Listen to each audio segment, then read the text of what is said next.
नमस्ते दोस्तों, good morning. कैसे हैं आप लोग?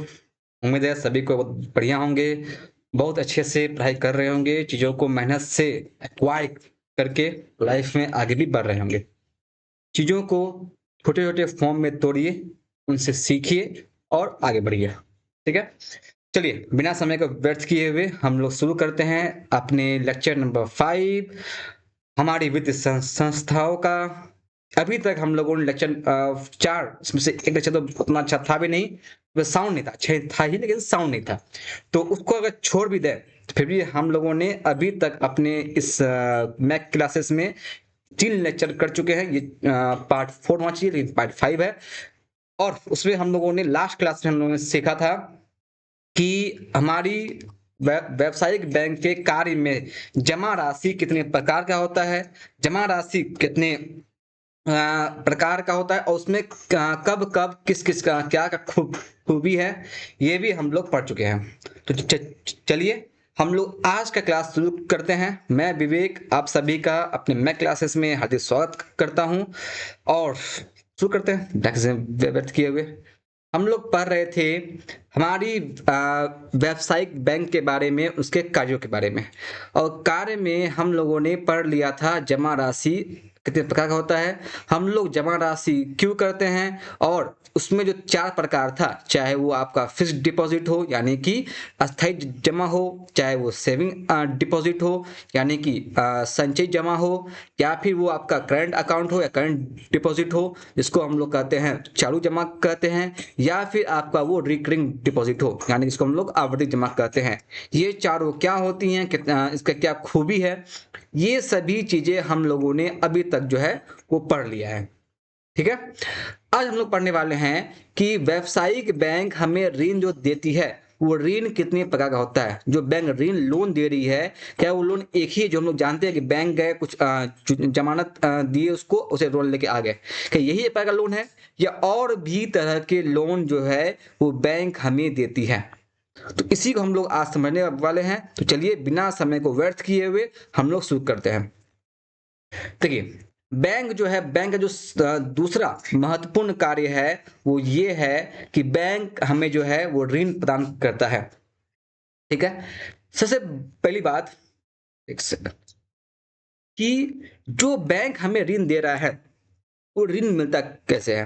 तो ध्यान समझिएगा कि बैंक क्या करता है कि अपने पास जमा राशि को, जो उसके पास जमा कैसे फॉर्म में जमा हुआ है, उस जमा राशि पर अब पता है उसको भी कि बैंक में हर दिन कोई ना कोई आदमी आएगा, वो पैसा जमा करेगा, कुछ व्यक्ति होंगे जो पैसा निकालेंगे भी। तो बैंक के पास अपना एक अच्छा खासा अमाउंट होता है पैसों का। ठीक है? अब बैंक क्या करता है, अगर वो बैंक सिर्फ उस पैसे को रखेगा तो उसे कोई फायदा नहीं हो वाला है। अब वो बैंक के पास लाइट का खर्चा हो रहा है, बैंक के पास एक बिल्डिंग है, जमीन का कॉस्ट है, स्टाफ है, बहुत कुछ होता है बैंक का। तो अब बैंक सोचता है कि हम क्या करें जो हमें इस जो पैसा हमारा रखा हुआ है कैश के फॉर्म में, इसका उपयोग हो जाए। तो बैंक क्या करता है, एक आरबीआई एक नियम बनाया हुआ है कि बैंक अपने पास, मान लीजिए सपोज कीजिए बैंक के पास 100 करोड़ है, बैंक अपने 100 करोड़ में से कुछ अमाउंट नगद कोष के रूप में, अब नगद कोष क्या होता है, नगद कोष आरबीआई का कहना है कि हर बैंक, चाहे जो भी बैंक है, वो बैंक अपने पास कुछ अमाउंट रखेगा कैश के फॉर्म में। अब वो क्यों रखेगा, क्योंकि सपोज कीजिए कि जिसे उसने ऋण दिया है वो ऋण लौटाने में, वो लोन लौटाने में देरी करता है, तब तक बैंक चलेगा कैसे। और सपोज कीजिए कुछ कारण से बैंक को लॉस हुआ, तो उस समय बैंक अपना जो है वो उस लोन, उस लॉस से बाहर कैसे आएगा। तो इसी चीज को सॉल्व करने के लिए आरबीआई ने कहा है कि जितने भी बैंक भारत में हैं, सभी बैंक अपने पास जितने भी जमा आ रहा है, जितना भी पैसा उनके पास जमा हो रहा है, उस पैसे का कुछ हिस्सा वो अपने पास नगद कोष के रूप में रखेंगे। इस नगद कोष में रखने के बाद जितना अमाउंट बच जाएगा, उस अमाउंट को आप आराम से लोन के रूप में बांट सकते हैं। अब उसे बांटिए और उसे जो ब्याज उसे पैसा कमाइए, हमें मुझे कोई दिक्कत नहीं है। तो याद रहे, आपके पास जितना अमाउंट जमा होगा उस अमाउंट का एक हिस्सा आप जमा रखेंगे नगद कोष के रूप में, वो आपके पास हमेशा, एट अ टाइम, हमेशा आपके पास वो अमाउंट होना चाहिए। इसे कहते हैं हम नगद कोष। अच्छे तरीका से कि मान लीजिए कोई बैंक है, उस बैंक के पास सपोज कीजिए कि 100 करोड़ रुपया है, मान लीजिए उस बैंक के पास जो है 100 करोड़ जमा हुआ है, वो बैंक क्या करेगा, इस 100 करोड़ में से मान लीजिए बैंक ने क्या किया, 20 करोड़ कहा गया था बैंक से कि आपका इसका 20 करोड़ जो है वो आप रखेंगे नगद कोष के रूप में। तो बैंक जो है इस 20 करोड़ को साइड में कर देगा, ये हमेशा उसके पास कैश के फॉर्म में होगा। अब बाकी जितना बच गया उसके पास 80 करोड़, उस 80 करोड़ का वो आराम से जो है वो लोन बांट सकता है। याद रहे ये 20 करोड़ ही जो रखा है कैश के फॉर्म में, यही कहलाता है आपका नगद कोष। यहाँ लिखा भी होगा कि नगद कोष को छोड़कर उसका जितना पैसा बचा, 80 करोड़ जो बचा, वो उससे अपने ग्राहकों को लोन के रूप में दे सकता है। तो याद रहे जब भी आप लोन ले जाएंगे आपको एक जमानत जब्त कराना पड़ेगा, जमानत वहां देना पड़ेगा, कुछ प्रूफ देना पड़ेगा जिसका जो वैल्यू होगा। सपोज कीजिए कि आपने मान लीजिए आप गए, आपको चाहिए 1 लाख का लोन, तो बैंक ने कहा कि हमें कुछ प्रूफ चाहिए कि आप लोन वापस करेंगे। तो उस के बदले जब आप लोन वापस में जाएंगे तो बैंक कहेगा कि जो भी आप अमाउंट जमा कर रहे हैं, जो भी जमा कर रहे हैं, उस जो आप जमा कर रहे हैं, उस जमानत का जो वैल्यू होगा वो हमेशा आपके द्वारा लिए गए लोन से ज्यादा होगा। तो एक बात हमेशा याद रखेगा कि जब भी आप बैंक जाते हैं लोन लेने के लिए, उस बैंक के पास जो आप जमा करते हैं जमानत, उसका वैल्यू आपके लोन से ज्यादा होगा। और ऐसा क्यों होता है? इसका काम बहुत सिंपल सा है। मान लीजिए कि आप लोन लिए और लोन लेने के बाद आप कहीं भाग गए, आपका लोन नहीं चुकाया, तो बैंक का जो आपने लोन लिया था उसमें अगर ब्याज भी ऐड होगा, तो बैंक हमेशा ये काउंट करता है जमानत लेने समय कि अगर ये बंदा भाग जाए तो उस जो इसने अपना जमीन जमा किया है, उस जमीन का वैल्यूएशन जो है, क्या इसका लिया गया अमाउंट और ब्याज को जोड़ के उतना अमाउंट बनता है नहीं बनता है। अगर नहीं बनता है तो आपको बैंक उतना लोन देगा भी नहीं। मान लीजिए आपका जमीन का वैल्यू 5 लाख का है, तो बैंक आपको 1.5 लाख या 2 लाख का लोन देगा, क्योंकि मान लीजिए कि आपने लोन नहीं चुकाया तो बैंक आपको उसे बेच करके, उस जमीन को बेच करके अपना लोन की पूर्ति कर लेगा। तो इसीलिए कहा जाता है कि जमानत जो वैल्यू होता है वो आपके लोन से ज्यादा का होगा। अगर आपने लोन लिया 1 लाख का तो उसका वैल्यू होगा 3 लाख का। इसी हिसाब से बैंक आपको हमेशा लोन देता है। तो ऋण इसीलिए इसी साल बैंक देता है, और इस ऋण के बदले क्या मिलता है बैंक को? बैंक को इससे बहुत सारा लाभ होता है ब्याज के फॉर्म में। तो ऋण इसीलिए बैंक आपको देता है और ऋण का प्रोसेस यही होता है। ठीक है। अब सवाल आता है कि ऋण कितने प्रकार का होता है? क्या फिर जिस प्रकार से हमारे पास जो जमा राशि था उसका बहुत सारा प्रकार था, तो क्या ऋण कई प्रकार है? क्या ऋण केवल एक ही तरह का होता है? तो समझिएगा कि यहाँ पे ऋण को भी अलग अलग भाग में बांटा गया है। एक होता है अल्पकालीन ऋण, एक होता है नगद ऋण, एक होता है अधिविकर्ष, एक ऋण या अग्रिम, एक विनिमय बिल का भुगतान। ये सभी क्या है हम लोग पढ़ेंगे अच्छे से। ठीक है, तो चलिए हम लोग पहला हेडिंग से शुरू करते हैं। अल्पकालीन ऋण क्या होता है? देखिए, मान लीजिए, देखिए अल्पकालीन ऋण जो होता है वो अल्पकालीन ऋण हमेशा दिया जाता है बड़े बड़े बिजनेसमैन को। इसे हम लोग एक नाम देते हैं लोन ऑन कॉल कहते हैं, कॉल लोन एट कॉल कहते हैं। यानी कि जब भी आप मांग करोगे उस मांग के बाद तुरंत आपको पैसा मिल जाता है। याद रहे अल्पकालीन ऋण में क्या होता है कि ये आपको 1 दिन से लेकर के 1 सप्ताह तक ऋण मिलता है। तो ये ऋण मेनली हम कॉमन लोगों को नहीं मिलता, ये बड़े बड़े बिजनेसमैन को। अंबानी को मान लीजिए, सपोज कीजिए अंबानी कहीं गया और अंबानी को एट ए टाइम जो है उसे मान लीजिए कुछ भी कारण से पैसा लेकर नहीं आ पाया, तो एट ए टाइम मान लीजिए 100 करोड़ का जरूरत है, तो बैंक अंबानी तुरंत बैंक को बोलेगा कि हमें अभी अर्जेंट में चाहिए 100 करोड़। अब अंबानी इतने बड़े बिजनेसमैन है, बैंक जानता है उन्हें, तो आराम से बैंक उन्हें 1 दिन के लिए, मैंने कहा आपको हम 2 दिन बाद वापस करेंगे, तो आराम से बैंक उन्हें उस 2 दिन के पीरियड के लिए भी 100 करोड़ देगा। तो इसे ही कहा जाता है अल्पकालीन ऋण, जिसमें बैंक लोगों को 1 दिन से लेकर के 1 सप्ताह तक, यानी टाइम फिक्स होता है इसमें, 1 दिन से 1 सप्ताह, इतने समय के लिए ही बैंक आपको लोन देगा। उसी लोन को कहा जाता है अल्पकालीन ऋण। लिखा हुआ है वैसा ऋण जो केवल मांगने पर अल्प समय यानी 1 दिन से 1 सप्ताह तक दिया जाता है, उसे क्या कहते हैं, अल्पकालीन ऋण। इसे अभियाचिका ऋण, यानी कि जस्ट बोलने पर, कॉल ऑन लोन, इसे लोन ऑन कॉल कहते हैं इसे हम लोग, जो बोलने पर आपको लोन दिया जाता है। इसमें कोई भी याद रखिएगा, अल्पकालीन ऋण जब आप ले रहे होते हैं, एक ऐसा ऋण है जहां पे आपसे जमानत नहीं लिया जाता है। इस ऋण पे आपको कोई भी प्रूफ देने की जरूरत नहीं पड़ता है।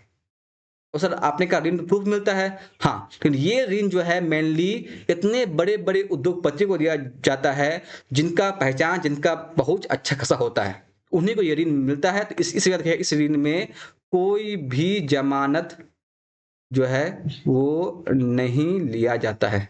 इसमें आपका जमानत की जरूरत नहीं पड़ता है। देखिए कभी एग्जाम में आ जाए कि वैसा कौन सा ऋण है जिसमें जमानत नहीं लिया जाता है, तो वो है अल्पकालीन या फिर अभियाचिका ऋण। आप याचिका डालिए, आप अप्लाई कीजिए, आपको लोन मिल जाएगा। इसमें कोई भी, केवल मांगने पर मिलता है ये लोन, इसमें कोई प्रूफ नहीं दिया जाता है। और यार कितने दिन के लिए मिलता है ये, तो ये मिलता है 1 दिन से लेकर के 1 सप्ताह तक। तो यही है आपका अल्पकालीन ऋण। नेक्स्ट जो आपका होता है वो होता है नगद ऋण। ये खास है। ये खास क्या है, ये हम लोग सब लेके आते हैं, नगद ऋण या फिर उसको कहते हैं हम लोग प्रूफ ऑन ऋण। अब इसमें क्या होता है, इसमें सिंपल सा, आप बैंक जाइएगा, बैंक में आपको कुछ ना कुछ जमानत जब्त कराना पड़ेगा। जब आप बैंक जाइएगा तो बैंक में आपको कुछ ना कुछ जमानत देना पड़ेगा। जमानत जैसे बॉन्ड्स क्या होते हैं, मेनली आपका कंपनी का शेयर होता है। अब कंपनी का शेयर क्या होता है, मान लीजिए आप टाटा कंपनी में कुछ उसका हिस्सा खरीदे हैं शेयर मार्केट में जाके, आप उसे गिरवी रख सकते हैं। आपका मान लीजिए कि आपका बिजनेस है टायर का, जो टायर होता है ना, टायर का बिजनेस है, आप उस बिजनेस के सामान को गिरवी रखा सकते हैं। या फिर मान लीजिए कि आपने कोई गवर्नमेंट का कोई सिक्योरिटी खरीदा हुआ है, मतलब गवर्नमेंट ने कहा कि हम रोड बनाने का एक लोन टेंडर ला रहे हैं, जो लोग चाहें इसमें इसके लिए अपना अप्लाई कर सकते हैं। तो आप अगर आपने उसका कुछ प्रतिरूपी खरीद लिया है, कुछ आपने उसका कुछ शेयर खरीदा उस रोड का, तो वो भी आप जमानत पे दे सकते हैं। कुछ भी हो, कोई भी ऐसा चीज जो कि वैल्यूएशन उस लोन के अमाउंट से ज्यादा हो, उसे आप दे करके आराम से आप ला सकते हैं। इसे कहा जाता है नगद ऋण। तो ये याद रहे, ये नगद ऋण अल्पकालीन, मध्यकालीन और दीर्घकालीन तीनों होता है, कि बस इतना ही अंतर है इसमें कि ये आपको कुछ जमानत देने के बाद ही मिलता है।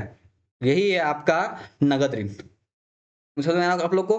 थर्ड जो है ये थोड़ा सा इंटरेस्टिंग है, अधिविकर्ष। अब ये क्या होता है, ध्यान दीजिएगा। मान लीजिए कि आप अगर बहुत बड़े बिजनेसमैन हैं, समझिएगा ध्यान से, कि बड़े बड़े बिजनेसमैन में क्या होता है कि कभी कभी उनके अकाउंट में किसी भी कारण से उनके अकाउंट में पैसा उतना नहीं होता जितना उन्हें जरूरत होता है।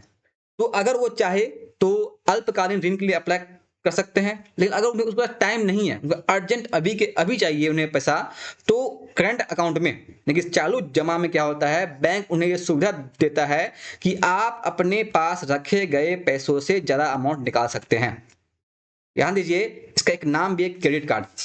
जब आप क्रेडिट कार्ड यूज करते हैं तो क्रेडिट कार्ड में आपके अकाउंट में पड़े हुए पैसों से ज्यादा पैसा आप निकाल सकते हैं।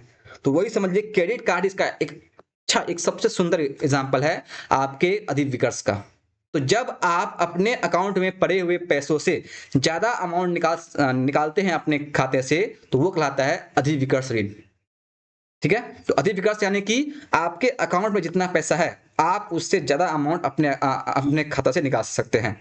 तो याद है, ये आम जनता को नहीं मिलता है, ये उन्हीं को मिलता है जिनका क्रेडिट स्कोर अच्छा हो और जो कि बड़े बड़े बिजनेसमैन हो, उन्हें ये सुविधा देता है बैंक।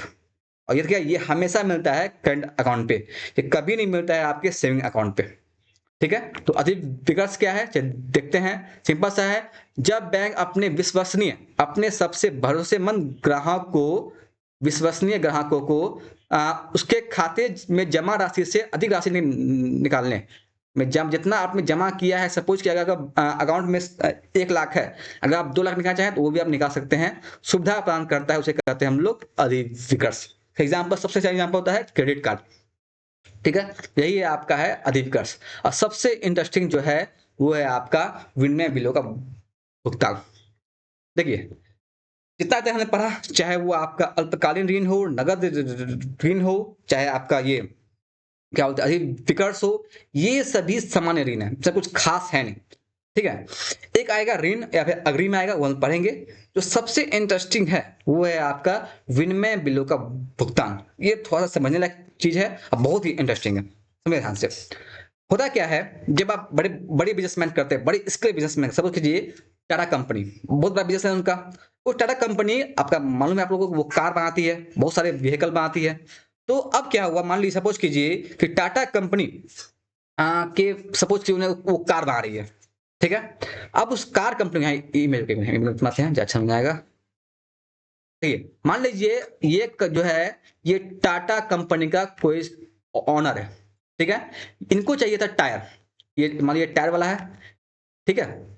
अब क्या हुआ, इस टाटा कंपनी को कार बनाने के लिए कुछ टायर की जरूरत थी, लेकिन समस्या ये था कि at a point of time, जब भी उन्हें चाहिए वो जरूरत है, उस समय इनके पास ये समय नहीं है वो पैसा दे पाए। सपोज इनको चाहिए, बहुत बड़े अमाउंट में चाहिए टायर, और बैंक अभी उनको टाइम लगा रहा है। तो क्या करेगा वो, ये व्यक्ति, अगर इसे लोन लेने का मन नहीं है, तब भी इसे ये एक कागज देगा, जो कहते हैं हम लोग बिल ऑफ एक्सचेंज, यानी कि बिलो विनिमय बिल, हिंदी में कहते हैं उसको विनिमय बिल।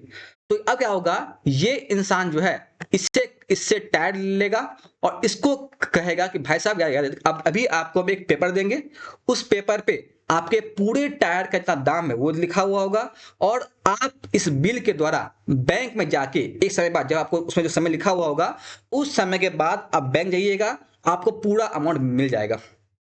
ठीक है, फिर हम समझिएगा, ये इंसान जाएगा इस टायर कंपनी के पास, बोला हमको कुछ टायर चाहिए, बट ठीक है टायर मिल जाएगा। बोले कितने का टायर है, इतना, मतलब उसने कहा कि जितना आपको टायर चाहिए उसका पूरा अमाउंट होगा 1 करोड़ का। ठीक है, अब ये इंसान बोलेगा इसको कि देखिए मेरे पास अभी कैश नहीं है, ना हम लोन लेना चाहते हैं, तो हम आपको एक कागज देंगे, वो कागज बकायदा बनेगा, कोर्ट से बनेगा, बैंक से बनेगा, और उस कागज में साफ बात लिखा हुआ होगा कि मैं टाटा कंपनी का ऑनर इस टायर वाले को एक गारंटी देता हूं कि सपोज कीजिए 1 मंथ के बाद, सपोज 1 मंथ का टाइम है, 1 मंथ के बाद अगर ये इस कागज को लेकर के बैंक जाता है, तो जितना 1 करोड़ का जो अमाउंट है वो उसे बैंक देगा। याद रहे, इसमें एक समय होता है, जो समय था 1 मंथ का। तो अगर आप चाहते हैं कि अगर इस फॉर्म में आप लेन देन करते हैं, विनिमय लेन देन करते हैं, तो यही कहलाता है विनिमय का बिल। जो बिल आप देख रहे हैं, यह कहलाएगा विनिमय बिल। तो आराम से ये इस टाटा कंपनी वाले को टायर मिल गया, और इस आदमी को एक बिल मिल गया। अब 1 मंथ के बाद ये आदमी आराम से बैंक जाएगा, और मान लीजिए वो एसबीआई गया, SBI, state bank of India. आराम से 1 मंथ के बाद ये व्यक्ति जाएगा बैंक, और उससे पूरा उसके टायर का दाम मिल जाएगा। तो इसे, ये जो काम हुआ ये भी था एक लोन का तरीका। अब अगर समझिएगा कि ये तो काम हो गया, लेकिन इस आदमी, इस टायर वाले को मान लीजिए कि जॉब पड़ गया 1 मंथ से पहले पैसे का, तो इसका तो काम बन गया। इस टाटा कंपनी के पास तो आ गया आपसे अपना पैसा, टायर आ गया। मान लीजिए इस व्यक्ति को बहुत जरूरत पड़ गया कि नहीं, हमको अब 1 मंथ हुआ नहीं है, बहुत एक्सेस, बहुत ही हार्ड जरूरत है मुझे इस पैसे का, इस 1 करोड़ रुपया का। तो क्या करेगा, तो तब भी ये आराम से बिना समय पूरे हुए भी ये बैंक जा सकता है। लेकिन उस बिल में लिखा हुआ था 1 मंथ का, और अगर ये व्यक्ति बैंक के पास जाता है समय से पहले, तो बैंक कहेगा भाई साहब आप आए, बहुत बहुत स्वागत है आपका, लेकिन क्योंकि आप इस बिल ऑफ विनिमय बिल में लिखे गए समय से पहले आए हुए हैं, तो हम आपके इस कारनामे के लिए कुछ फाइन काटेंगे। उस फाइन को काटने के बाद जितना अमाउंट बचेगा, वो अमाउंट आप आराम से लेके जा सकते हो। तो ये जो व्यक्ति है, टायर वाले भैया जो है, कि आराम से जाएंगे, अगर उनको बहुत अर्जेंट जरूरत है, तो बोले ठीक है तुम काट लो जो काटना फाइन, हमको पैसा चाहिए। तो ये बैंक जो है समय से पहले भी आराम से इसे पूरा अमाउंट नहीं दे, कुछ फाइन काट के अमाउंट से वापस दे देगा। तो इसे मान लीजिए 1 करोड़ का था, उसे मान लीजिए 10 लाख, सॉरी 10 लाख नहीं, 5 लाख काट के इतना अमाउंट बचेगा, 95 लाख, उसे तुम्हारे लिए भाई तुम्हारा काम हो गया। तो इससे ये पैसा ही मिल गया, इसे टायर मिल गया, और बैंक को आराम से 5 लाख का लाभ हो गया।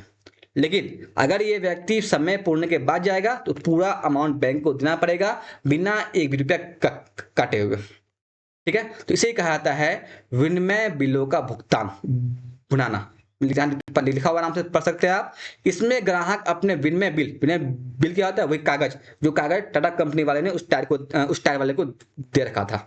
विनिमय बिलों के समय से पूर्व बैंक में जाकर उसके बदले अगर राशि की मांग करता है तो बैंक कुछ राशि काट कर, वो फाइन काट कर शेष राशि ग्राहक को दे देता है। उसे क्या कहते हैं, विनिमय बिलों का भुनाना। सर ठीक है, याद रहे, अगर वो समय पे जाएगा तो कोई फाइन नहीं कटेगा, पूरा अमाउंट से दिया जाएगा। ठीक है, यही था आपका विनिमय बिलों को भुनाना। उम्मीद है आपको ये पूरी बातें कहीं समझ में आई होगी। अगर समझ में कहीं भी ना आए तो कमेंट कीजिएगा, मैं अगले लेक्चर में से दोबारा समझा दूंगा। ठीक है, अब ध्यान समझिएगा। अब लास्ट जो बचता है वो है ऋण या अग्रिम। ये भी कुछ खास अंतर नहीं होता है, ये ऋण ही है, ये जिसको आपको दिया जाता है। आगे फिर एक शब्द ऋण तो आप समझते ही हैं, जो उधार दिया गया आपको। एक नया शब्द है अग्रिम, इसका इंग्लिश होता है एडवांसेस। ठीक है, ये कुछ अंतर होता है, याद रखिए। ऋण और अग्रिम में एक बहुत बहुत ही माइन्यूट सा अंतर होता है। वो अंतर क्या है, ऋण सभी को दिया जाएगा, तो कोई भेदभाव नहीं होता है। आप अमीर हो गरीब हो, अगर आपके पास उस ऋण के पैसे से ज्यादा अगर पैसा के पास है, कुछ जमानत है, आप जमानत दीजिए, ऋण मिल जाएगा। इसमें कोई भेदभाव नहीं होता है। लेकिन ये अग्रिम केवल सीमित लोगों को ही मिलता है। अग्रिम मतलब वही याद कीजिए कि बैंक ने कुछ लोगों को जो है वो अपने अकाउंट में रखे पैसे अपने अकाउंट में रखे पैसे से जार निकालने की अनुमति दे रखी थी। चलो क्या कहते हैं ये बताएंगे आप कमेंट में, कि जब बैंक अपने खाता धारक को अपने अकाउंट में पड़े पैसे से ज्यादा पैसा निकालने की अनुमति देता है, उसे क्या कहते हैं ये बताएंगे आप में। जो कहता है वही इसका सबसे अच्छा एग्जाम्पल है अग्रिम का। याद रहे, ये सीमित लोगों को दिया जाता है।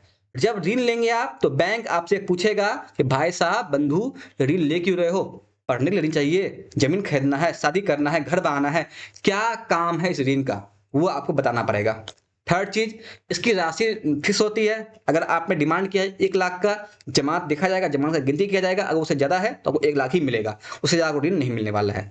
और एक निश्चित समय के लिए होता है, आपको समय समय पर उस ऋण का जो ब्याज है वो चुकाना पड़ेगा, साथ में उसका जो बने किस्त वो किस्त भी चुकाना पड़ेगा, और वो एक निश्चित समय तक आपको पूरा ऋण चुका के खत्म करना पड़ेगा। लेकिन अग्रिम का कोई उद्देश्य नहीं होता है। बैंक बोलेगा भाई ये लो पैसा, आ, खेलना है, कूदना है, शादी करना है, दहेज देना है, जो देना है करो, हमको उससे कोई मतलब नहीं है, हम दे चुके हैं। और ये हमेशा अल्पकालीन होता है।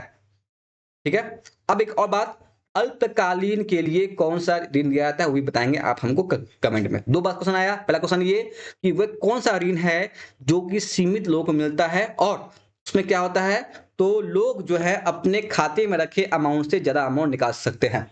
और सेकंड क्वेश्चन ये है कि वो कौन सा ऋण है जो कि कम समय के लिए मिलता है, और उसे हम लोग कहते हैं कॉल ऑन ऋण, एक सिर्फ केवल बोले पे ऋण मिलता है, केवल मांग पे ऋण मिलता है। तो वो कौन सा है, दोनों बात बताएंगे कमेंट में। तो अग्रिम और ऋण में यही अंतर है कि अग्रिम सभी को मिलता है, ऋण सभी को मिलता है, अग्रिम केवल मिलता है सीमित लोगों को। इसका निश्चित उद्देश्य होता है, इसमें कोई निश्चित उद्देश्य नहीं होता है। ये निश्चित राशि और निश्चित समय होता है, ये केवल अल्पकालीन होता है। यही है अंतर ऋण और अग्रिम में। सिंपल सा है, यह सामान्य ऋण है जिसमें बैंक एक निश्चित जमानत के बदले एक निश्चित राशि प्रदान करता है, इसको हम लोग बदले बैंक ग्राहक को उचित ब्याज भी देता है। ये हो गया, से बदले बैंक ग्राहक से उचित ब्याज ले रहा। ठीक, तो ये आपका हो गया ऋण और अग्रिम। तो उम्मीद है आपको ये सारी बातें समझ में आई होगी। ये था हमारा सेकेंड सबसे मोस्ट इंपॉर्टेंट काम बैंकों का। ठीक है, तो उम्मीद है आपको अभी तक जो है वो पहला काम जमा राशि स्वीकार करना वो समझ में आया होगा। सेकंड काम ये ऋण दान करना ये समझ में आया होगा, पार्ट समझ में आया होगा। जो क्वेश्चन पूछे हैं क्वेश्चन कमेंट में आ जाइए। ठीक है, अब लास्ट जो थर्ड काम है, सेकंड लास्ट जो थर्ड काम है वो है सामान्य सामान्य उपयोगिता संबंधी कार्य। अब ये क्या है, बहुत ही आसान है, बहुत सिंपल है, तो देखना है और समझ में आएगा आपको। तो चलिए बिना समय व्यर्थ किए हुए समझते हैं कि बैंकों का थर्ड इंपॉर्टेंट काम वो सामान्य उपयोगिता संबंधी कार्य क्या क्या है।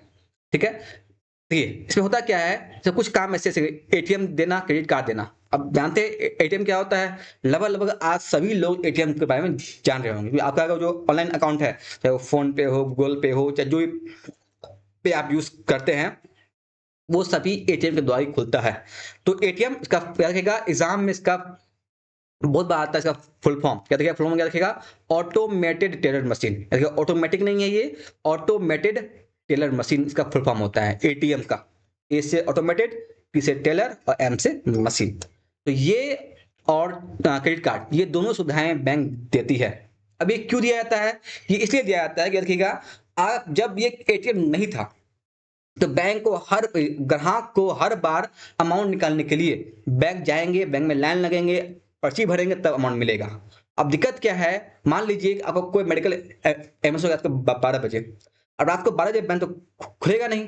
तो उस समस्या को सॉल्व करने के लिए ही, कि बैंक कि ग्राहक को हर समय जब भी उन्हें जरूरत हो तो अमाउंट निकाल सके, कैश निकाल सके, पैसा निकाल सके अपने खाता से, इसके लिए ही बैंकों ने बनाया एटीएम को, जो कि 24 घंटे जो है आपकी जीवन के लिए जो आवश्यक पैसा है उसका जरूरत को पूरा कर सके, इसलिए बनाया गया था ऑटोमेटेड टेलर मशीन, यानी कि एटीएम। और क्रेडिट कार्ड क्या है? ये सिंपल बात है, ये भी एक अग्रिम ही मान लीजिए, जिसमें कि आप अपने अकाउंट में पड़े पैसे से ज्यादा निकाल सकते हैं।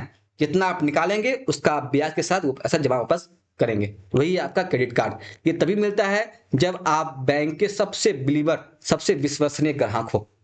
जितने जितने आपका विश्वास बैंक बैंक पे आपका रहेगा, सॉरी, आपका बैंक आप पे बैंक का रहेगा, उतना अच्छा आपको क्रेडिट कार्ड मिलने वाला है। ठीक है। काम है सेकंड जो काम है वो है आपका लॉकर की सुविधा प्रदान करना।